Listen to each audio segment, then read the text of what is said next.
Last week, we posted a video about tennis elbow, also known as lateral epicondylitis.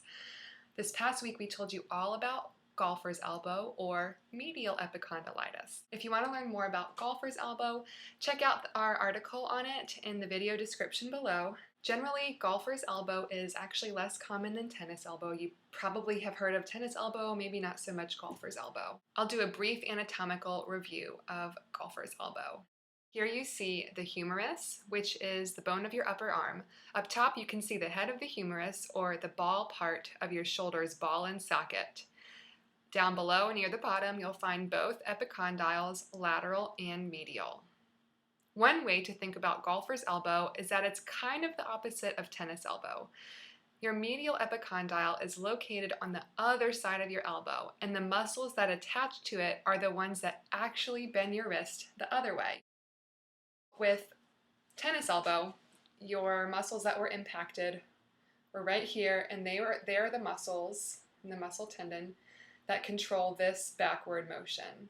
With golfer's elbow, it's the muscles on the other side with my medial epicondyle, and they control that forward motion. So the forward motion is the one that is repetitive, that causes overuse and overstrain. Now that we know the anatomy and the muscles and tendons involved with golfer's elbow, let's think about the actual motion of your arms when you are going through a swing at golf.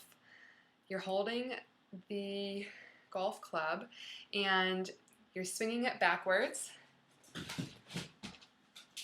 And when you swing it down and hit the golf ball, these muscles can become overstrained or overused when done over and over and over again. Other activities that could aggravate the muscles down here are similar to tennis elbow, such as painting, using a screwdriver, hammering, but again, it is less common than tennis elbow. This area will become painful, swollen, inflamed. You might notice weak grip strength, just like with tennis elbow. You might drop items. You might have difficulty managing the things that you used to be able to do.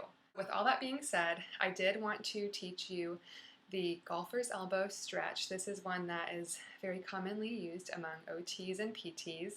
However, if you're experiencing pain in your elbow or wrist or your forearm, please talk to your doctor about it, or your OT or your PT, before trying this stretch. Quite literally, this is the opposite of the tennis elbow stretch, because we're stretching the muscles that are on the opposite side. All right, this time, instead of holding your palm down, hold your arm out straight, elbow straight, palm up.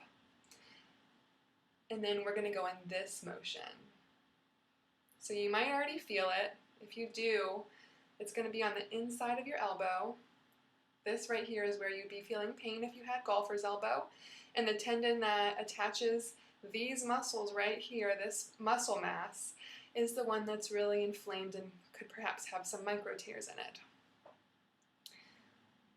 You can pull it, give it that extra stretch. Hold for 15 to 30 seconds. Perform 3 to 5 reps several times a day. As with any exercises or stretches that I make a video about, this is not medical advice. If you're experiencing pain, please talk to your doctor, OT, or PT before trying this. As I had said in our tennis elbow video, often our first line of defense against any kind of tendinitis or epicondylitis, any type of inflammation or condition caused by inflammation, our first line of defense is typically just stopping doing the motions that bother it, stopping those motions for a while and just letting those muscles rest and recover. And then once they've recovered enough, then we would include stretches and exercises. I hope that you guys found this video helpful. Please share with somebody who you think could benefit from it, who might be experiencing pain in their forearms or a golfer's elbow.